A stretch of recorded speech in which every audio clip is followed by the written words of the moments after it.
ونعوذ بالله من شرور أنفسنا ومن سيئات أعمالنا من يهده الله فلا مضل له ومن يضلله فلا هادي له وأشهد أن لا إله إلا الله وحده لا شريك له وأشهد أن محمدًا عبده ورسوله يا أيها الذين آمنوا اتقوا الله حق تقاته ولا تموتن إلا وأنتم مسلمون يا أيها الذين آمنوا اتقوا الله وقولوا قولا سديدا يصلح لكم أعمالكم ويغفر لكم ذنوبكم ومن يطع الله ورسوله فقد فاز فوزا عظيما يا أيها الناس اتقوا ربكم الذي خلقكم من نفس واحدة وخلق منها زوجها وبث منهما رجالا كثيرا ونساء واتقوا الله الذي تساءلون به والأرحام إن الله كان عليكم رقيبا أما بعد فإن خير الحديث كتاب الله وخير الهدي هدي محمد صلى الله عليه وسلم وشر الأمور محدثاتها وكل محدثة بدعة وكل بدعة ضلالة وكل ضلالة في النار سبحانك لا علم لنا إلا ما علمتنا وعلمنا ما ينفعنا وزدنا علما رب اشرح لي صدري ويسر لي أمري واحلل عقدة من لساني يفقه قولي رب زدني علما رب زدني حلما رب زدني فهما رب زدني عملا اللهم صل على محمد وعلى آل محمد كما صليت على إبراهيم وعلى آل إبراهيم إنك حميد مجيد اللهم بارك على محمد وعلى آل محمد كما باركت على إبراهيم وعلى آل إبراهيم إنك حميد مجيد قال الله عز وجل في القرآن المجيد والفرقان الحميد أعوذ بالله السميع العليم من الشيطان الرجيم بسم الله الرحمن الرحيم وتلك حدود الله ومن يتعد حدود اللہ فقد ظلم نفسا۔ ہر قسم کی حمد و ثنا،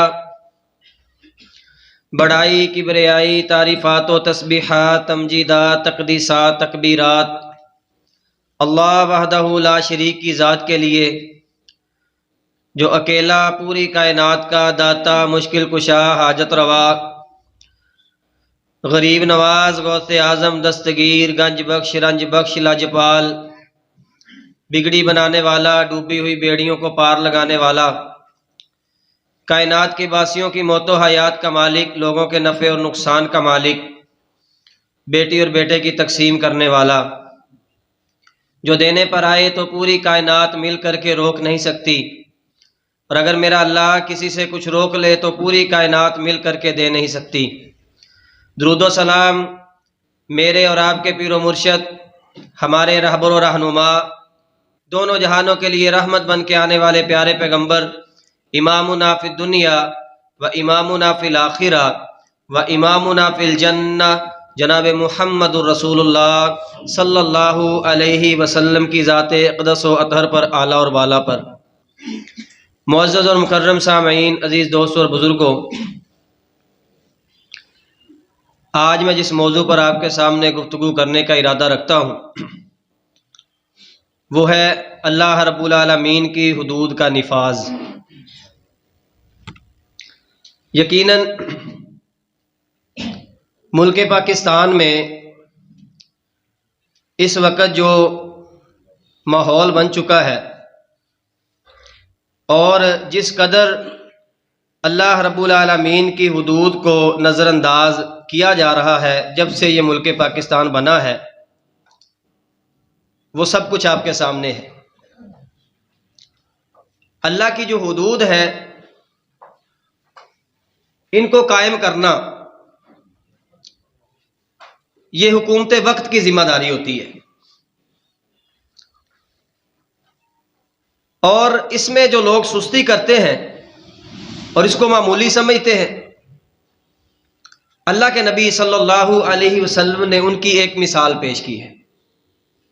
موضوع بڑا اہم ہے، سمجھنے والا ہے، اور اس چار دیواری سے نکل کر آپ نے ان چیزوں کو جو میں آپ کے سامنے رکھوں گا، جو انشاءاللہ قرآن و حدیث کے مطابق ہیں، آپ نے دوسرے لوگوں تک ان چیزوں کو پہنچانا ہے۔ اللہ کے نبی صلی اللہ علیہ وسلم نے ارشاد فرمایا کہ کچھ لوگ سمندر کا یا دریا کا بحری جو سفر ہے وہ کرنے کا ارادہ کریں، اور جو کشتی ہے اس کی کئی منزلیں ہیں۔ اب کرا ڈالا جائے، کسی کا کرا نکلتا ہے کہ یہ سب سے اوپر والی منزل میں سفر کرے گا، کوئی اس سے نیچے والی منزل میں سفر کرے گا، کوئی سب سے نیچے والی منزل میں سفر کرے گا۔ اب سفر جاری ہے۔ اب جو سب سے نیچے والے ہیں ان کو پانی کی حاجت ہوتی ہے، پیاس لگتی ہے، ضرورت کے لیے پانی ان کو مطلوب ہوتا ہے، تو وہ اوپر جاتے ہیں، اور جب وہ پانی لیتے ہیں اس دریا سے یا سمندر سے، تو جو سب سے اوپر والی منزل میں لوگ ہوتے ہیں ان کے اوپر پانی گرتا ہے یا ان کو تکلیف ہوتی ہے۔ تو جو سب سے اوپر والی منزل میں ہوتے ہیں، جن کے پاس تقریباً پانی کا اختیار ہوتا ہے، وہ نیچے والوں کے لیے اوپر کا راستہ بند کر دیتے ہیں کہ تمہاری وجہ سے ہمیں تکلیف ہوتی ہے، اس لیے تمہیں اب اوپر سے آ کے پانی لے جانے کی اجازت نہیں ہے۔ جب وہ یہ ڈیسیژن لیتے ہیں، یہ فیصلہ کرتے ہیں، تو پھر نیچے والے مجبور ہیں، تو پھر وہ یہ ڈیسیژن لیتے ہیں کہ اگر آپ اوپر سے ہمیں پانی نہیں لینے دیں گے تو ہم سب سے نیچے والی جو منزل ہے اس میں سوراخ کر کے پانی حاصل کر لیں گے۔ تو جب یہ ایسا سلسلہ ہوگا، نیچے والی منزل سے سوراخ کر کے وہ پانی لیں گے اور اس کشتی میں پانی بھر جائے گا تو سارے کے سارے غرق ہو جائیں گے۔ تو جو لوگ حدود اللہ کا نفاذ کرنے میں سستی کرتے ہیں، چاہے وہ اوپر والا حکمران طبقہ ہے یا وہ رعایا ہے، کہ وہ جب جیسے مرضی حدود اللہ کا جو ہے اس کو پامال کیا جائے، اللہ کی حدوں کو توڑا جائے، عوام خاموش ہے اور خاموش تماشائی ہے، تو پھر اس کی وجہ سے جو عذاب آتا ہے اس کی زد میں سارے آتے ہیں۔ اس لیے حکمران جو ہے ان کی ذمہ داری ہے، اور ہماری ذمہ داری یہ ہے کہ اس حوالے سے آواز اٹھاتے رہنا، ان کو تنبیہ کرتے رہنا اور اس کے لیے کوشش کرتے رہنا۔ اللہ کے نبی صلی اللہ علیہ وسلم نے ارشاد فرمایا، سیدنا اسامہ بن زید رضی اللہ تعالیٰ عنہ اس حدیث کے راوی ہیں، نبی مکرم علیہ الصلوۃ والسلام نے پہلے جو معاشرے تھے، پہلی جو امتیں تھیں، ان کی تباہی بربادی کا سبب بیان کیا۔ اسامہ بن زید رضی اللہ تعالیٰ عنہ فرماتے ہیں کہ اللہ کے نبی صلی اللہ علیہ وسلم نے پہلی قوموں کی تباہی کا سبب بیان کرتے ہوئے فرمایا کہ جب ان میں کوئی طاقتور آدمی، وہ چاہے خاندانی لحاظ سے طاقتور ہے یا وہ مالی لحاظ سے طاقتور ہے یا اس کے پاس کوئی ایسا عہدہ ہے جس کی بنیاد پر اس کو طاقت ملی ہے، جب وہ کوئی جرم کرتا تھا تو پھر اس کو چھوڑ دیا جاتا تھا، اس پہ ہاتھ نہیں ڈالا جاتا تھا، اس کو نظر انداز کر دیا جاتا تھا۔ لیکن جب کمزور آدمی، جب نادار آدمی، جب کوئی غریب آدمی اس سے کوئی جرم ہو جاتا تو پھر اس کو سزا دی جاتی تھی۔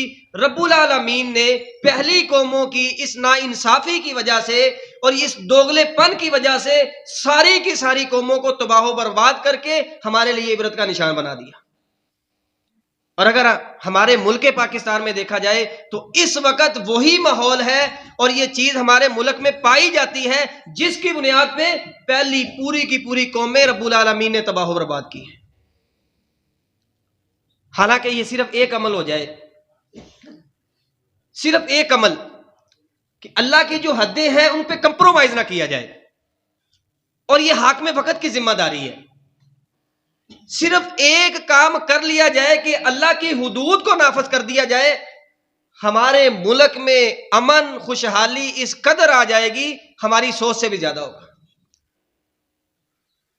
جن ممالک میں بالخصوص سعودیہ میں یہ چیز موجود ہے، کیا سعودیہ کے پاس ہم سے زیادہ وسائل ہیں؟ ہمارے ملک میں کون سے وسائل موجود نہیں ہیں؟ اللہ نے خزانوں سے مالا مال کیا ہے، ہمارے ملک میں ہر چیز موجود ہے، لیکن اس کے باوجود بھی ہم کافر کے سامنے کھڑے ہوتے ہیں کہ ہمیں امداد دے، ہمیں پیسہ دے، ہم نے اپنا چولہا جلانا ہے.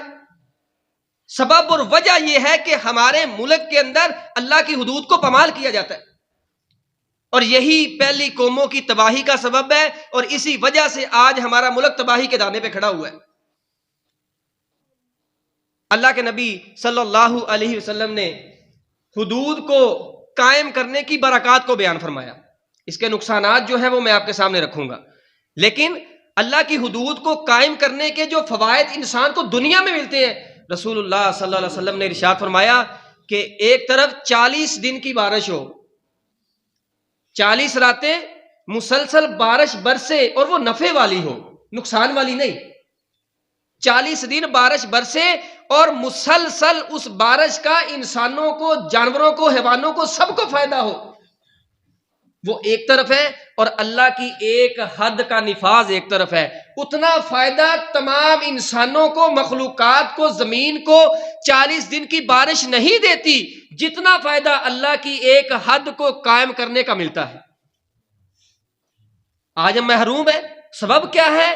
کہ جن لوگوں کی یہ ذمہ داری ہے وہ نبھا نہیں رہے، اور جو عوام ہے وہ اس بات پہ بات ہی نہیں کرتے. بھئی بات کون کرے گا؟ ہر دوسرا بندہ تو چوری کر رہا ہے، ڈکیتی کے اندر مبتلا ہے، دھوکے بازی کر رہا ہے، زنا، شراب اور اللہ کی ممنوع کردہ چیزوں کے اندر وہ ڈوبا ہوا ہے. وہ پاگل ہے اس بات کا مطالبہ کرے کہ کل کو میں کوئی ایسا جرم کروں جس کی وجہ سے میرا ہاتھ کٹ جائے، جس کی وجہ سے مجھے پتھر مار کے رجم کر دیا جائے، جس کی وجہ سے مجھے ملک سے نکال دیا جائے. ہماری بھی یہ ذمہ داری ہے، ہم بھی اس جرم میں اگر خاموش ہیں تو برابر کے شریک ہیں.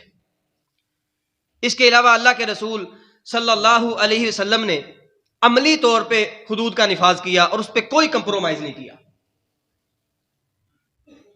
ایک عورت چوری کرتی ہے، صحیح بخاری کی صحیح حدیث ہے، اس کا نام فاطمہ ہے، قریشیوں کی عورت ہے، اس کا خاندان، قوم، قبیلہ اور اس کے جو معاملات تھے وہ لوگوں میں معزز بھی تھے اور وہ معتبر بھی تھے. اب جب خاندان والوں کو پتا چلا کہ رسول اللہ صلی اللہ علیہ وسلم نے اس کا ہاتھ کاٹنے کا حکم دے دیا، تو ان کو اپنی جان کے لالے پڑ گئے. یہ کیا ہو گیا؟ اگر اس کا ہاتھ کٹ گیا ہماری ناک بھی کٹ جائے گی، ہمارے خاندان کی عزت نیلام ہو جائے گی. سفارشیں ڈھونڈنا شروع کر دی، یہاں تک کہ رسول اللہ صلی اللہ علیہ وسلم کے منہ بولے بیٹے اور آپ علیہ الصلوۃ والسلام کے بڑے چہیتے اور پیار والے ساتھی کی سفارش ڈلوائی گئی، اور کہا گیا کہ آپ سفارش کر دیں کہ رسول اللہ صلی اللہ علیہ وسلم اپنا فیصلہ واپس لے لیں یا اس کو تبدیل کر دیں.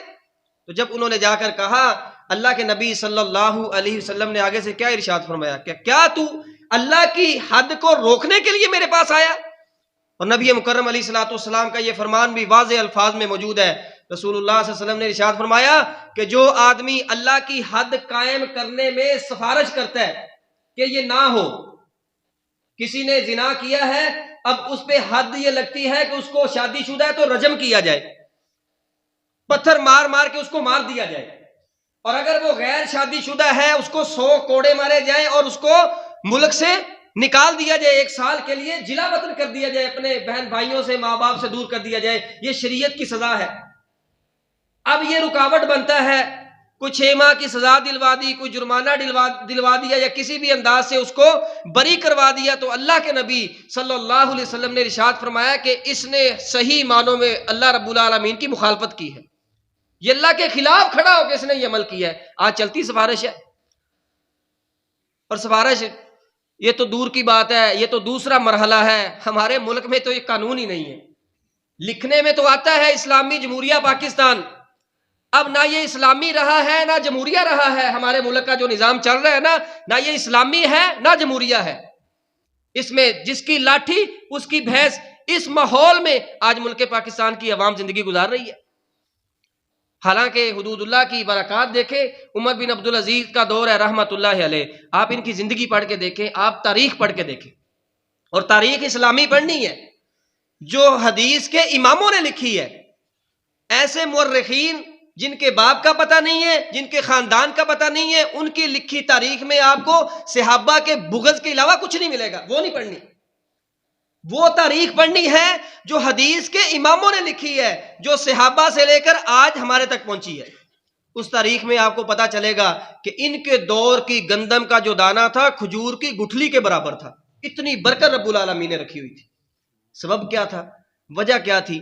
میں نے ایک روایت پڑھی کہ امیر معاویہ رضی اللہ تعالیٰ عنہ کے حوالے سے کسی نے نازیبا الفاظ ادا کیے. امیر معاویہ کو کسی نے گالی دی. ان کو پتا چلا, انہوں نے عدالت لگائی, رسول اللہ صلی اللہ علیہ وسلم کی حدیث پڑھی کہ من سبا نبی قتیلا ومن سبا صحابہ جلیدا, کہ جو کسی نبی کو گالی دے اس کو قتل کر دیا جائے, جو کسی صحابی کو گالی دے اس کو کوڑے مارے جائے. پھر جلاد کو بلایا کہ اس بدبخت کو جس نے اللہ کے رسول صلی اللہ علیہ وسلم کے صحابی امیر معاویہ, قرآن کی جو ہے وہ آیات کو لکھنے والے, اللہ کی وحی کو لکھنے والے جو ہیں کاتب وحی, ان کو گالی دی ہے, اس کو کوڑے مارو. نبی علیہ الصلوۃ والسلام کی حدیث اس کے اوپر ثابت کرو. اس حد تک وہ اللہ کی حدود کو قائم کرنے میں آگے تھے, اور اللہ نے برکات اتنی دی تھی کہ ان کے دور کی گندم کے دانے کھجور کی گٹھلی کے برابر ہوا کرتے تھے. آج ہم پیچھے کیوں ہیں کہ یہ چیز ہمارے اندر پائی نہیں جاتی. اور یہ جو قرآن کی آیت میں نے آپ کے سامنے پڑھی, اللہ رب العالمین نے 28ویں پارے میں طلاق کا ذکر کیا اور طلاق کے معاملے کو اپنی حد قرار دیا, اور یہ فرمایا وَمَن يَتَعَدَّ حُدُودَ اللَّهِ فَقَدْ ظَلَمَ نَفْسَهُ, کہ جس نے اللہ کی حدود کو نظر انداز کیا اس نے ظلم کیا. یعنی اللہ کی حدود کو پامال کرنا اور ان کو نظر انداز کرنا, اور جس پہ حد لگتی ہے اس کو حد نہ لگانا, یہ ظلم ہے. اور اللہ کے رسول علیہ الصلوۃ والسلام نے ظلم کی ایک مثال پیش کی. فرمایا کہ ایک آدمی 70 سال تک نیکیاں کرتا ہے, گناہ کا ذکر ہی نہیں ہے. 70 سال اس نے نیکیاں کی ہیں, اب وہ اپنی عمر کے اختتام کو پہنچا ہے اور وہ اس دنیا سے جانے لگا ہے. اب 70 سال کی عبادت کے بعد اس نے جاتے وقت کوئی ایک جملہ بھی اپنی وصیت کا ظلم کے اوپر لکھ دیا تو اللہ کے نبی صلی اللہ علیہ وسلم نے ارشاد فرمایا اللہ اس کی 70 سال کی نیکیاں برباد کر کے اس کو جہنم میں پھینک دے گا. اندازہ کریں کہ ظلم کس حد تک اللہ کو قابل نفرت عمل لگتا ہے کہ 70 سال اس نے نیکیاں کی اور مرتے وقت جو وصیت کی اس میں الفاظ جو تھے وہ ظلم کے تھے. رب العالمین اس کو اس بنیاد پہ جہنم میں پھینک دے گا. اور عدل کتنا برکت والا عمل ہے, انصاف کتنا برکت والا عمل ہے جو ہمارے ملک پاکستان میں دیکھنے کو ملتا نہیں ہے. آج ہم نہیں بولیں گے تو ہماری آنے والی نسلیں پھر ان سے آگے, یقین جانے جب تک یہ ملک باقی ہے اگر ہمارا رویہ خاموشی والا رہا تو ہماری عورتیں, ہمارے بچے, ہماری آنے والی نسلیں اس ظلم کا سامنا کریں گے. اور حق یہ ہے کہ جہاں تک آپ میں طاقت ہے اللہ کے حدود کو جو ہے وہ نافذ کرنے کے لیے آپ بولتے رہیں. انشاءاللہ کم از کم اتنا ضرور ہوگا کہ آپ اللہ کے ہاں سرخرو ہو جائیں گے. عدل میں, انصاف میں کتنی برکت ہے. فرمایا ایک دوسرا آدمی ہے اس نے ساری زندگی گناہ کیے, 70 سال گناہ ہی کرتا رہا, لیکن اس کا وقت آیا دنیا سے جانے کا اور اس نے جو وصیت لکھی اس میں انصاف تھا. ہمارے ہاں خاندانی بنیاد پہ, گھریلو بنیاد پہ, گھریلو زندگی میں بھی ناانصافی پائی جاتی ہے. کیا ہے جی, یہ میرا بیٹا بڑا فرما بردار ہے, میری باتیں مانتا ہے, میری ٹانگیں دباتا ہے, میری خدمت کرتا ہے, ہاں جی میرے آگے سے بولتا نہیں ہے, میں نے یہ 10 مرلے کا گھر اس کے نام کر دیا. اور دوسرا جی وہ تو جی گل ہی نہیں سنتا, اس کو تو میں نے ویسے ہی آگ کر دیا.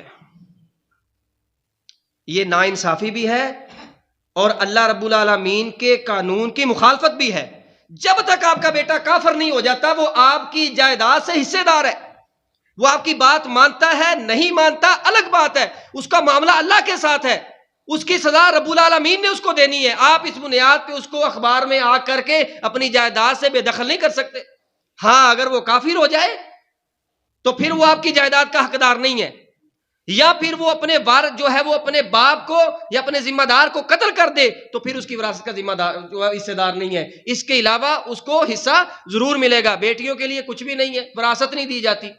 اور جی میں نے اس کی شادی کی، میں نے اس کو جہیز دیا، میں نے اس کو گاڑی دی، میں نے اس کو جو ہے وہ سونا ڈالا ہے اور میں نے بڑا کچھ اس کو دے دیا ہے، بس اس کے لیے کافی اپنے گھر میں ٹھیک ہے. آپ چاہے اس کو ٹرک بھر کے سونے کا دے دیں، یہ آپ کی خوشی ہے. لیکن جو آپ کی جائیداد ہے، جو آپ کی وراثت ہے، اس میں آپ کی بیٹی حصہ دار ہے. اور اگر آپ اس کو حصہ نہیں دیتے، سارا بچوں کو دیتے ہیں، تو قبر سے لے کر حشر تک اور اللہ کے سامنے مجرم کے طور پہ کھڑے ہو کے آپ کو اس کا حساب دینا پڑے گا. 20 ٹرک اپنی بچی کو دے دے سامان کے، یہ کوئی معنی نہیں رکھتا جب تک آپ اس کو اپنی وراثت میں حصہ دار نہیں ٹھہراتے. بچے کے لیے 2 حصے ہیں، بچی کے لیے 1 حصہ ہے. وہ ہر حال میں، وہ چاہے کروڑوں پتی ہے، وہ چاہے اربوں پتی ہے، بچی اپنے گھر میں جتنے بھی وسائل اس کے پاس موجود ہیں، لیکن وہ آپ کی وراثت میں برابر کی حصہ دار ہے. جب یہاں سے ناانصافی نکلے گی تو پھر پورے ملک میں انصاف کا بول بالا ہوگا. پہلے آپ اپنے اوپر تو اللہ کی حدود کو نافذ کر لینا، پھر بات کریں کہ آپ نے ملک میں اور پوری دنیا میں اللہ کی حدود کے لیے کام کیسے کرنا ہے.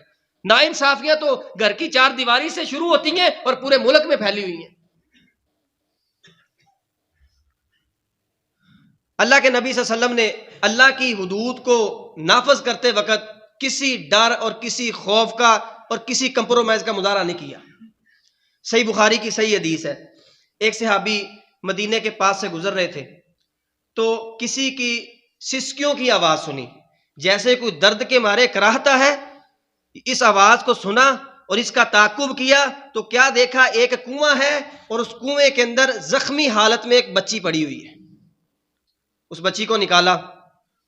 اللہ کے نبی صلی اللہ علیہ وسلم اس وقت نبی بھی ہیں اور حکمران بھی ہیں اور مدینے کے ذمہ دار بھی ہیں، مدینے کی ریاست کے ذمہ دار بھی ہیں.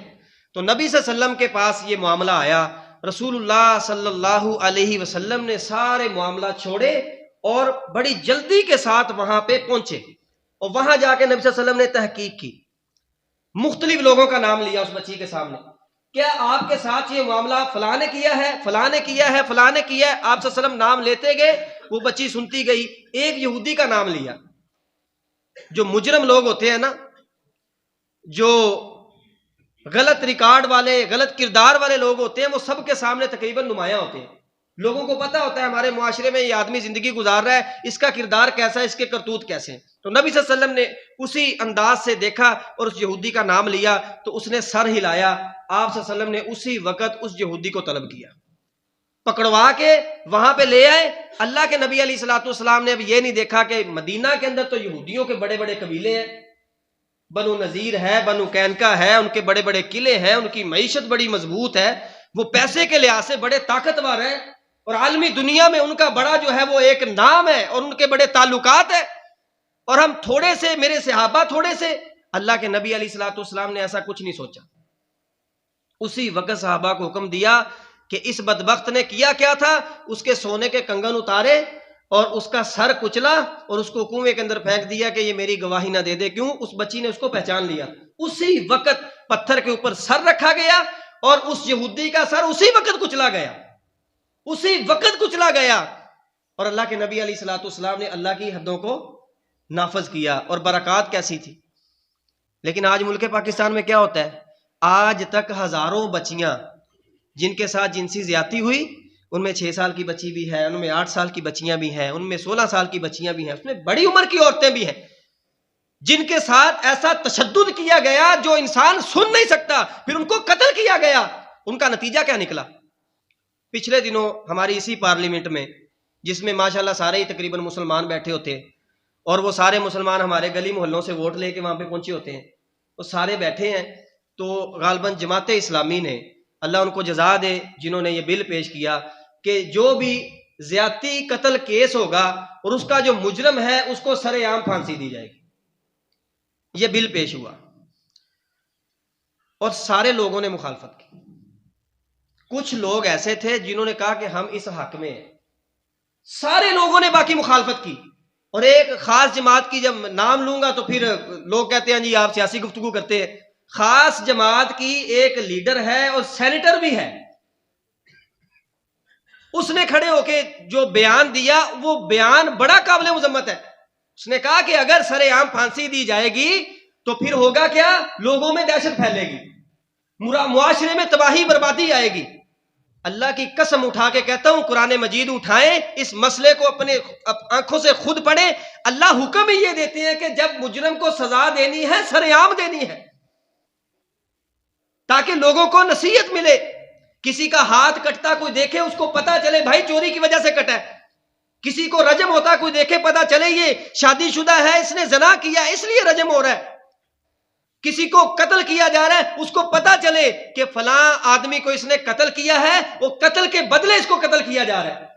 شریعت تو یہ کہتی ہے سر عام ہونا ہے۔ اور ہماری پارلیمنٹ میں کھڑی ایک عورت جو سینیٹر بھی ہے اور ایک جماعت کی ذمہ دار بھی ہے، کہتی ہے اس میں معاشرے میں دہشت پھیلے گی، اس سے معاشرے سے دہشت ختم ہوگی۔ یہ شریعت کہتی ہے، یہ عمل کہتا ہے۔ ہم ان پہ توقع کریں کہ یہ سود کا خاتمہ کریں گے، ان پہ توقع کریں یہ ہماری عزتوں کی حفاظت کریں گے، ان پہ توقع کریں یہ ہمارے ملک کا بھلا سوچیں گے۔ یہ تو ہمارے نام پہ قرضے لے کے دن رات عیاشیاں کرنے والے ہیں، ان پہ کیسے توقع کی جا سکتی ہے کہ ہمارے ملک میں یہ اللہ کی حدوں کو نافذ کریں گے؟ یہ تو اللہ کی حدود کے نفاذ کی مخالفت کرنے والے ہیں۔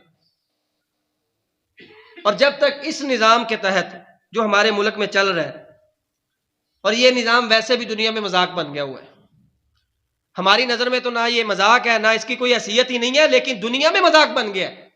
جمہوریت کا ڈنڈورا پیتا جاتا ہے اور اس کی تعریف کی جاتی ہے، عوام کی حکومت عوام کے ذریعے عوام کے اوپر، لیکن یہ سارا جھوٹ ہے۔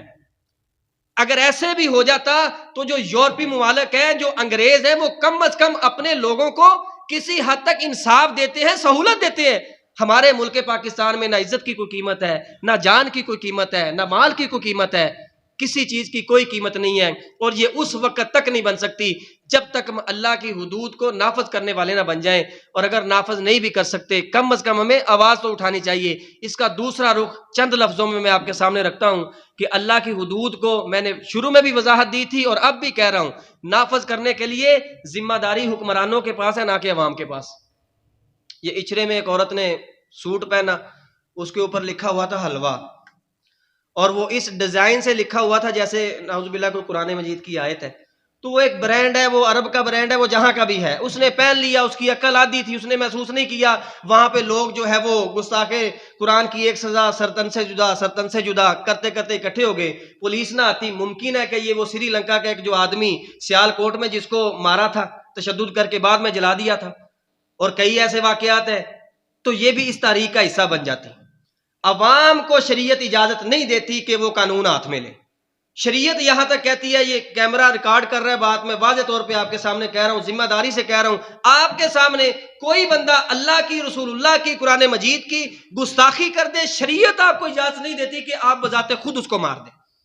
آپ کے اوپر حق یہ ہے، فرض یہ ہے، آپ اس کو پکڑیں، قانون کے حوالے کریں۔ بذات خود آپ قانون کو ہاتھ میں لے کے نہ اپنی بچی کو مار سکتے ہیں بے حیائی کی وجہ سے، نہ بیوی کو مار سکتے ہیں۔ شریعت نے یہاں تک کہا ہے، ذمہ داری سے بات کر رہا ہوں۔ اللہ کے نبی صلی اللہ علیہ وسلم نے ارشاد فرمایا، اگر کوئی آدمی اپنی بیوی کو برائی کرتا دیکھ لے، جب تک 4 گواہ اس کے پاس موجود نہ ہو اس وقت تک وہ قاضی کے پاس نہیں جا سکتا، اور اگر جائے گا تو پھر دوسری شکل یہ ہے، وہ لیان کا معاملہ ہے، پھر وہ ایک قسمیں اٹھائیں گے اور پھر اپنے اوپر لعنت کریں گے، جو جھوٹا ہوگا اس کو اللہ کی پکڑ آئے گی، وہ اللہ کی سزا کا مستحق ہوگا، اور اس وجہ سے ایسی جدائی ان کے اندر آ جائے گی کہ وہ دوبارہ کبھی نہیں مل سکتے۔ اور ہم کیا کرتے ہیں، آئے روز اخبارات میں، ٹی ویوں پہ، موبائلوں پہ آتے ہیں، جی غیرت کے نام پہ بچی کو مار دیا، غیرت کے نام پہ 4 بچوں کی ماں کو مار دیا، غیرت کے نام پہ بہن کو مار دیا، اور جو ہے وہ قرآن کی گستاخی کی وجہ سے اور رسول اللہ صلی اللہ علیہ وسلم کی گستاخی کی وجہ سے لوگوں نے اشتعال میں آ کے کسی کو جلا دیا، کسی کو مار دیا، کسی کو کیا کر دیا۔ یہ عوام کی ذمہ داری نہیں ہے۔ عوام کی ذمہ داری صرف اتنی ہے کہ ان کو قانون کے حوالے کریں، آگے قانون والے جانے، پھر آپ اس کے لیے احتجاج کریں، آپ اس کے لیے زور دے کہ اس کو سزا دی جائے، اتنا آپ کر سکتے ہیں۔ آپ اس بنیاد پر کہ اس نے کسی چیز کی گستاخی کی ہے مار نہیں سکتے، قتل نہیں کر سکتے۔ اللہ تعالیٰ سے دعا ہے اللہ ہمارے حکمرانوں کو بھی ہدایت دے کہ وہ بھی انصاف کے فیصلے کریں، انصاف کے ساتھ حکومت کریں، اور اللہ ہمیں بھی ہدایت دے کہ ہم خود اپنے جو ہے معاملات میں انصاف سے کام لیں اور اللہ کی حدود کی ہم بھی حفاظت کریں۔ اللہ تعالیٰ سے دعا ہے اللہ صحیح معنوں میں دین اسلام کو سمجھ کر اس پر عمل کرنے کی توفیق عطا فرمائے۔ وآخر دعوانا الحمدللہ رب العالمین۔